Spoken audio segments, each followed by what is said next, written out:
السلام علیکم ورحمۃ اللہ۔ کیا آپ جانتے ہیں کہ دین اور مذہب میں کیا فرق ہے؟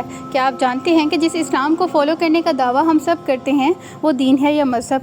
اگر آپ کو دین اور مذہب میں فرق نہیں معلوم تو اس ویڈیو کو اینڈ تک دیکھیے گا۔ سب سے پہلے میں آپ کو ایک حیرت انگیز بات بتاتی چلوں، وہ یہ کہ اسلام کے لیے مذہب کا لفظ نہ تو قرآن نے استعمال کیا ہے اور نہ ہی حدیث نے۔ اسلام کے لیے صرف اور صرف اللہ تعالیٰ نے ایک ہی لفظ استعمال کیا ہے اور وہ ہے دین، دین اللہ، دین الحق۔ تو پھر آخر مذہب کسے کہتے ہیں؟ مذہب انسان کے عقائد، عبادات اور کچھ مذہبی رسومات کا نام ہے، یعنی کہ مذہب کا تعلق انسان کی انفرادی زندگی سے ہے، یعنی کہ انسان نماز کیسے پڑھے گا، روزہ کیسے رکھے گا، زکوٰۃ کیسے ادا کرے گا، اس کے نکاح کے کیا طریقہ کار ہوں گے۔ اسی طرح ہم دیکھتے ہیں کہ ہندوؤں کا نکاح کا الگ طریقہ ہے، کرسچینٹی میں الگ طریقہ کار ہیں، اور اگر ہم اسلام میں ہی دیکھ لیں تو 4 بڑے مذاہب پائے جاتے ہیں جس کو ہم فقہ کے نام سے جانتے ہیں: فقہ حنفی، فقہ حنبلی، فقہ مالکی اور فقہ شافعی۔ یہ چاروں بڑے امام ہیں اور ان چاروں بڑے امام نے 4 بڑے فقہ مرتب کیے ہیں، یعنی کہ یہ چاروں فقہ جو ہے وہ ہمیں نماز کا الگ الگ طریقہ بتاتے ہیں، روزہ کے کچھ الگ مسائل بتاتے ہیں، یعنی ان کی بنیادیں تو بالکل ایک ہیں لیکن پھر بھی ان میں کچھ نہ کچھ اختلافات ضرور پائے جاتے ہیں۔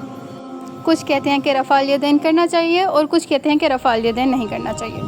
اگر یہ مذہب ہے تو پھر دین کیا ہے؟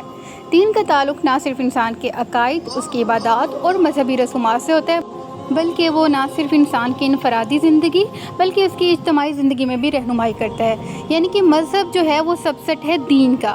دین جو ہے وہ مذہب کو بھی کور کرتا ہے۔ دین جو ہے وہ بڑی اور جامع اصطلاح ہے جو زندگی کے ہر شعبے کو کور کرتے ہیں، یعنی کہ ایک انسان اکیلے تو زندگی نہیں گزارتا۔ اگر اس نے اکیلے زندگی گزارنی ہوتی تو وہ اپنے اکیلے معاملات طے کرتا، اکیلے اپنے عقائد رکھتا اور اکیلے عبادات کرتا ہے، لیکن جب 2 انسان آپس میں اکٹھے ملتے ہیں تو ایک فیملی بنتی ہے، ایک خاندان بنتا ہے، اور پھر خاندان کے بعد جب سارے خاندان ملتے ہیں تو ایک معاشرہ بنتا ہے، اور جب معاشرہ بنتا ہے تو ایک پوری ریاست بنتی ہے۔ اب اس ریاست کو چلانے کے لیے political system, economical system, social system, educational system, ان سب سسٹم کی ضرورت ہوتی ہے۔